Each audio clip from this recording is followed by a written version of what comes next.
Doctor हिताश्व Kumar, सहायक आचार्य Shri Radhe Shyam are Murarka, राजकीय महाविद्यालय झुंझुनू। प्रिय विद्यार्थियों, आज हम वस्तु एवं सेवा कर ABST का जो विषय द्वितीय प्रश्न पत्र है बीकॉम पार्ट 3, उसमें अब तक हमने जीएसटी का ढांचा किस तरह का है, उसके अलावा उसकी प्रक्रिया, जीएसटी पंजीयन की प्रक्रिया क्या थी, विस्तार से वीडियो में अध्ययन किया। और आज हम कर का उद्ग्रहण एवं संग्रहण, levy and collection of tax, इस टॉपिक का अध्ययन करेंगे। और इसमें सबसे पहले पंजीकरण पश्चात जब जीएसटी का हम पंजीकरण कर लेते हैं, उसके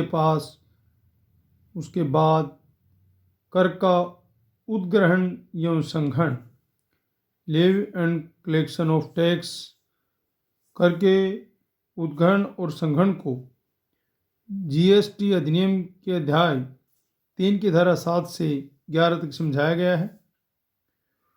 उद्ग्रहण के प्रावधान बहुत महत्वपूर्ण हैं, क्योंकि इन प्रावधानों में धारा 9 एक करारोपण की धारा, चार्जिंग सेक्शन है, जो बताती है कि माल अथवा सेवा या दोनों की पूर्ति ही कर योग्य घटना है।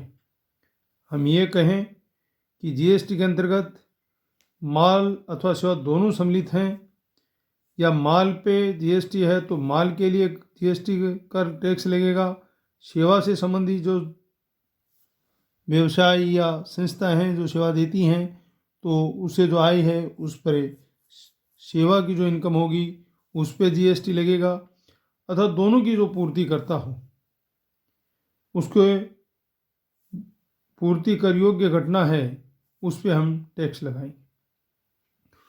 उद्ग्रहण एवं संग्रहण के प्रावधान निम्नानुसार हैं।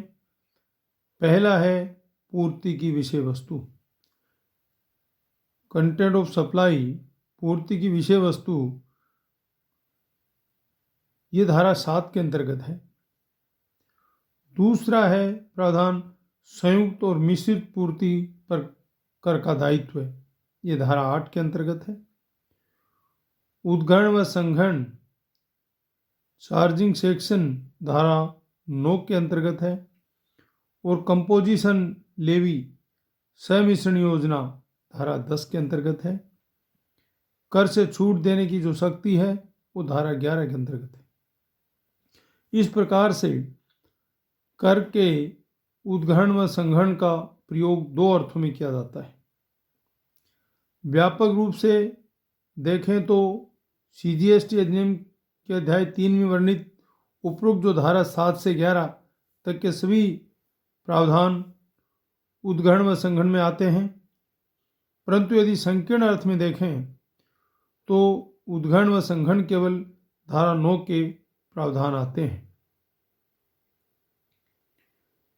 विस्तार रूप से हम उद्ग्रहण व संग्रहण संबंधी प्रावधान हैं उनका अध्ययन करेंगे। और सबसे पहले है पूर्ति की विषय वस्तु, जो धारा 7 के अंतर्गत है।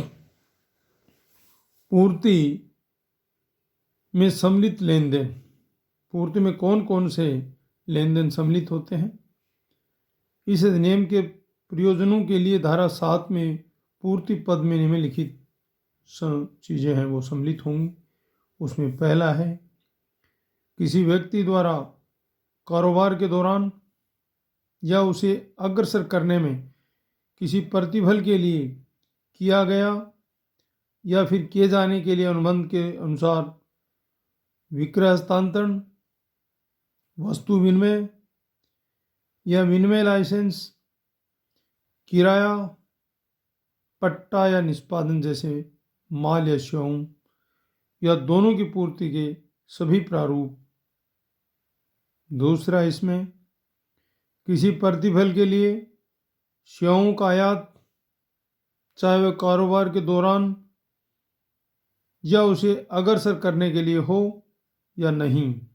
और तीसरा है किसी प्रतिफल के बिना किए गए या किए जाने के लिए करार पाए गए हैं वो अनुसूचित 1 में निर्दिष्ट क्रियाकलाप हैं जो धारा 7 की उपधारा 1 के अंतर्गत है।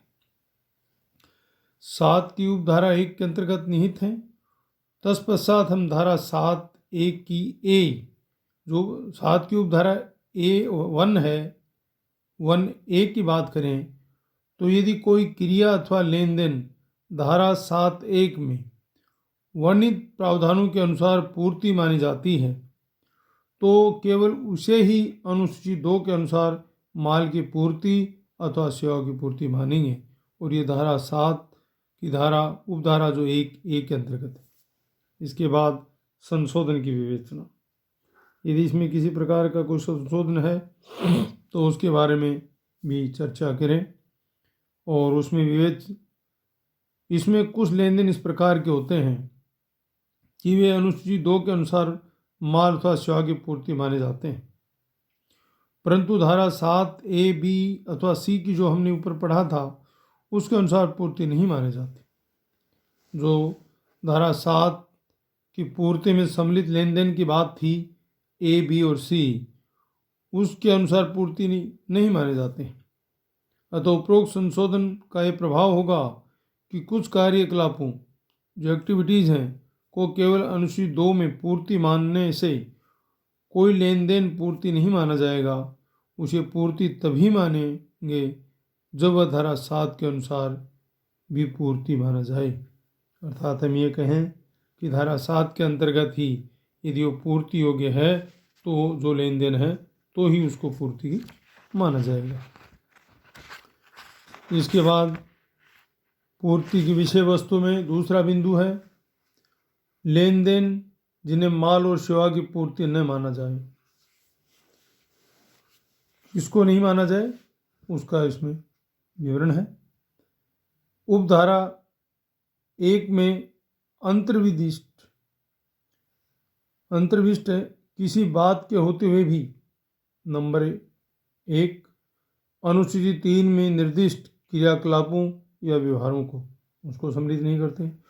दूसरा है केंद्र सरकार, जो केंद्रीय सरकार है उसकी बात है किसी राज्य या किसी स्थानीय अधिकारी द्वारा किए गए ऐसे क्रियाकलापों या व्यवहारों को जिनमें वे ऐसे लोक प्राधिकारियों जिन्हें सरकार द्वारा परिषद की सिफारिशों पर अधिसूचित किया जाए के रूप में लगे हुए हैं, न तो माल की पूर्ति के रूप में और न ही सेवाओं की पूर्ति के रूप में माना जाएगा।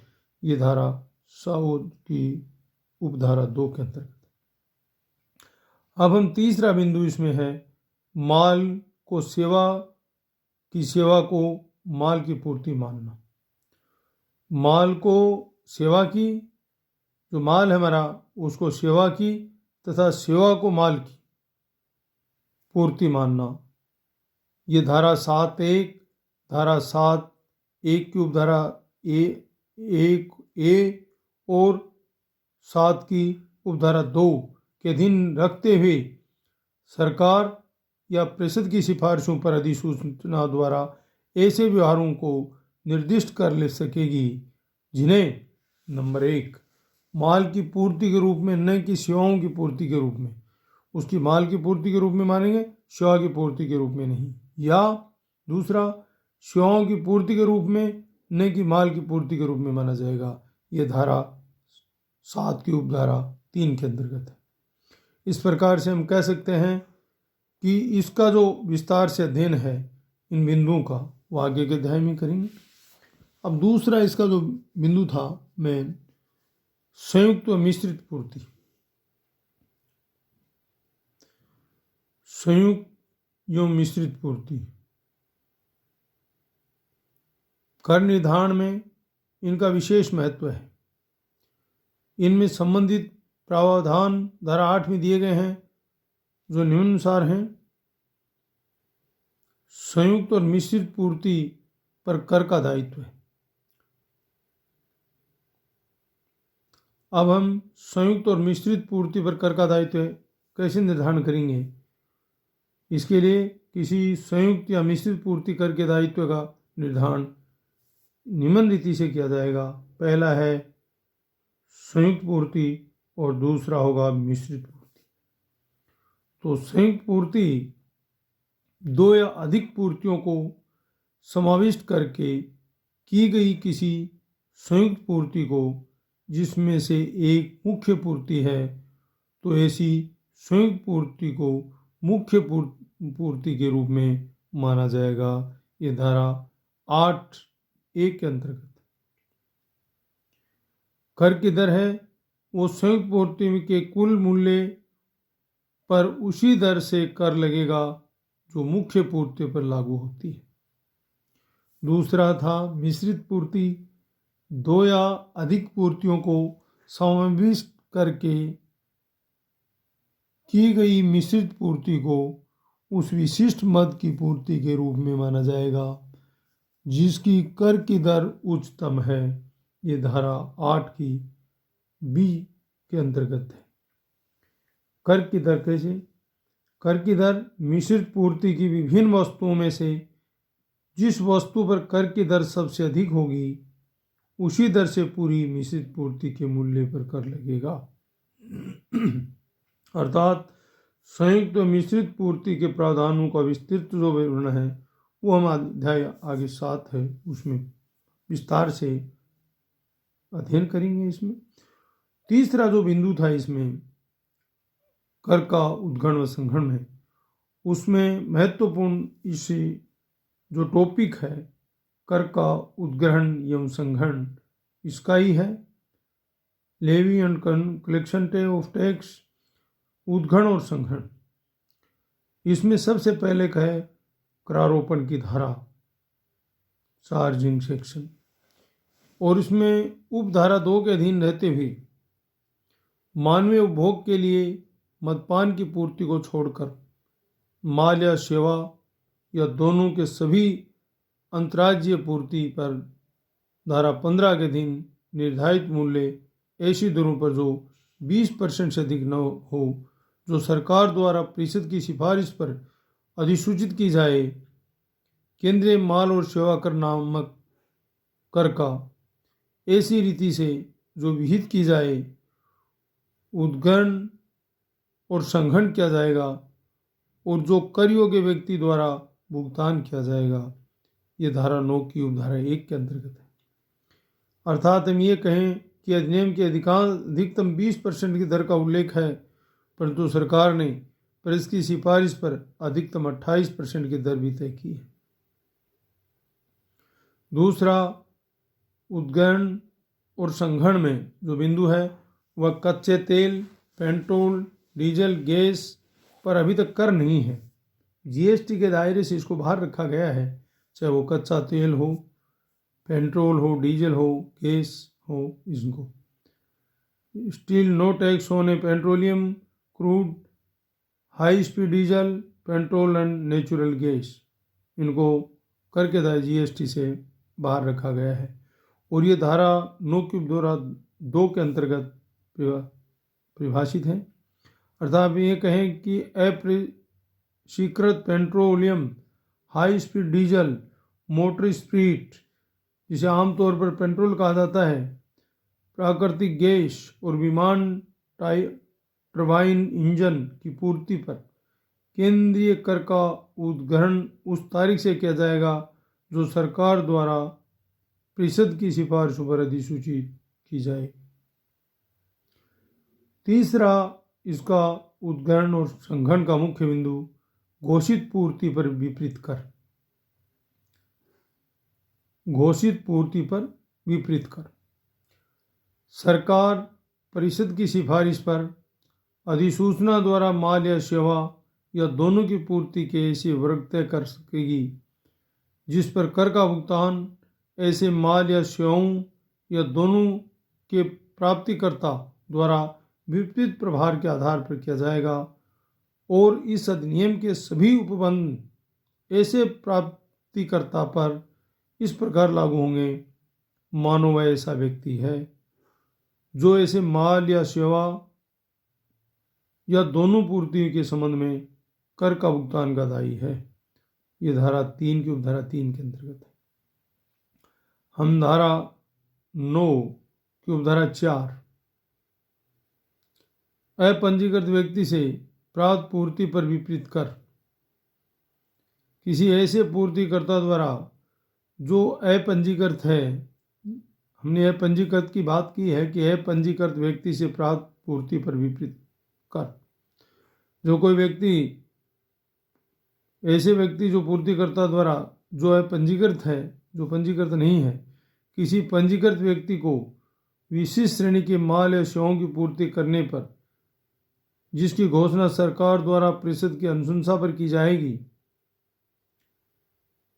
जिसमें जीएसटी एवं आईजीएसटी का प्राप्तिकर्ता के रूप में भुगतान किया जाएगा। इस दशा में इस अधिनियम के सभी प्रावधान ऐसे प्राप्तिकर्ता पर इस प्रकार लागू होंगे मानो वह ऐसा व्यक्ति है जो ऐसे माल या सेवाओं या दोनों की पूर्ति के संबंध में कर के भुगतान के लिए दायी है। धारा 9 की उपधारा 4 में के पूर्व प्रावधानों के स्थान पर जो प्रावधान थे उसके स्थान पर दोबारा नए सिरे से 1 फरवरी 2019 से उक्त प्रावधान सम्मिलित किए गए हैं, अर्थात पुरानी धारा को बदल दिया गया है। इसके बाद 5वां है इलेक्ट्रॉनिक्स ऑपरेटर्स का कर, टैक्स ऑन इलेक्ट्रॉनिक्स ऑपरेटर। सरकार परिषदों की सिफारिश पर अधिसूचना द्वारा सेवाओं के वर्ग निर्धारित कर सकेगी जिसके अंतर्राज्यीय पूर्ति पर कर यदि सेवाओं की पूर्ति इलेक्ट्रॉनिक वाणिज्य ऑपरेटर के माध्यम से किया जाता है तो उसके द्वारा भुगतान किया जाएगा और इस अधिनियम के सभी प्रावधान ऐसे इलेक्ट्रॉनिक वाणिज्य ऑपरेटर पर इस प्रकार लागू होंगे माने वह ऐसा व्यक्ति है जो ऐसे माल या सेवा या दोनों की पूर्ति के संबंध में कर का भुगतान का दायी है। परंतु यदि कर योग्य राज्य क्षेत्र में किसी इलेक्ट्रॉनिक वाणिज्य ऑपरेटर की भौतिक रूप से उपस्थित नहीं है तो कर योग्य राज्य में किसी प्रयोजन के लिए ऐसे इलेक्ट्रॉनिक वाणिज्य ऑपरेटर का प्रतिनिधित्व करने वाला कोई व्यक्ति कर भुगतान करने का दायी होगा।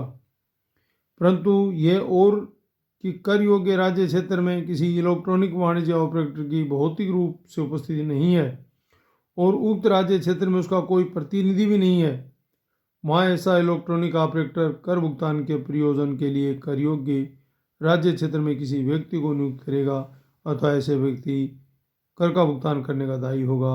ये धारा 9 की उपधारा 5 में।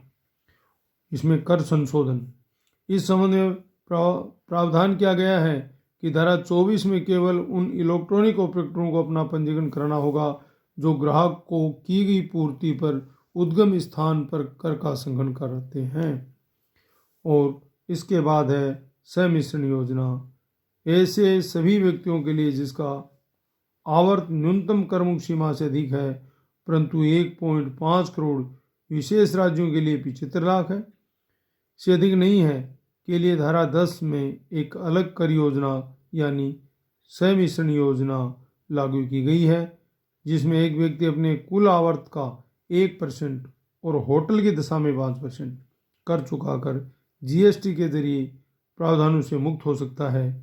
कालांतर में ये भी लगा कि छोटे स्तर पर सेवा प्रदान करने वालों के लिए एक अलग योजना होनी चाहिए।